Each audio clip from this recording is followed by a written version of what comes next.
Michael here, looking at Psalms 84 for our devotion. The psalm may be subtitled, My Soul Longs for the Courts of the Lord. And we're going to focus today on the introduction and the exposition of verse 1.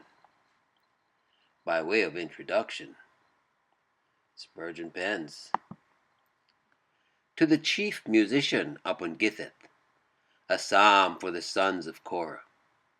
This psalm well deserved to be committed to the noblest of the sons of song.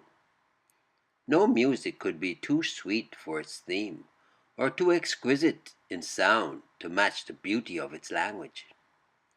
Sweeter than any joy of the winepress, for that is said to be the meaning of the word rendered upon Gittith, is the joy of the holy assemblies of the Lord's house. Not even the favored children of grace, who are like the sons of Korah, can have a richer subject for song than Zion's sacred festivals. It matters little when this psalm was written, or by whom. For our part, it exhales to us a Davidic perfume. It smells of the mountain heather and the lone places of the wilderness, where King David must have often lodged during his many wars.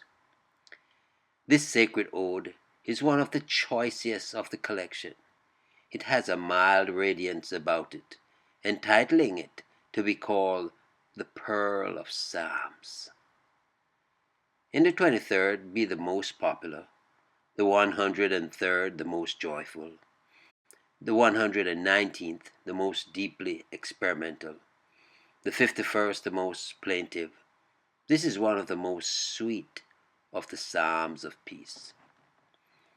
Pilgrimage to the tabernacle were a great feature of Jewish life. In our own country, pilgrimages to the shrine of Thomas of Canterbury and Our Lady of Walsingham were so general as to affect the entire population, cause the formation of roads, the erections and maintenance of hostelries, and the creation of a special literature. This may help us to understand the influence of pilgrimage upon the ancient Israelites.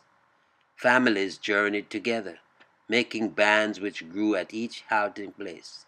They camped in sunny glades, sang in unison along the roads, toiled together over the hill and through the slough, and as they went along, stored up happy memories which would never be forgotten.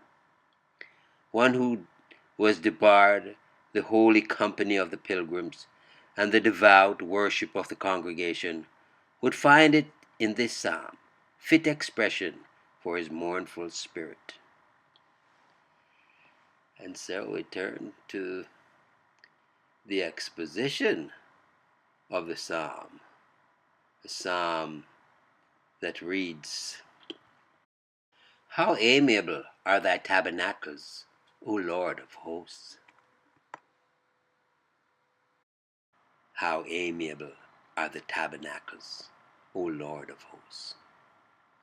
Spurgeon exposits, How amiable, or how lovely! He does not tell us how lovely they were because he could not. His expressions show us that his feelings were inexpressible. Lovely to the memory, to the mind, to the heart, to the eye, to the whole soul are the assemblies of the saints. Earth contains no sight so refreshing to us as the gathering of believers for worship. Those are sorry saints who see nothing amiable in the services of the Lord's house. Are thy tabernacles? The tabernacle had been pitched in several places, and moreover was divided into several courts and portions. Hence, probably the plural number is here used. It was all and altogether lovely to David. Outer court or inner court, he loved every portion of it. Every cord and curtain was dear to him. Even when at a distance, he rejoiced to remember the sacred tent where Jehovah revealed himself, and he cried out with exultation while he pictured in fond imagination its sacred services and solemn rites, as he had seen them in bygone times. Because they are thy tabernacles, O Lord of hosts, therefore are they so dear to thy people.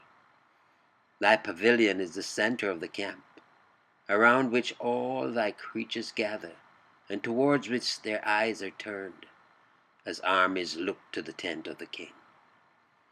Thou rulest all the companies of creatures with such goodness, that all their hosts rejoice in thy dwelling place, and the bands of thy saints especially hail thee with joyful loyalty as Jehovah of hosts. Wow. Courts of the Lord. Oh, bless his holy name. There is so much peace and joy in his company. Trust you enjoyed the introduction and exposition on verse 1 of Psalms 84. Michael here declaring yet again, Jesus is Lord.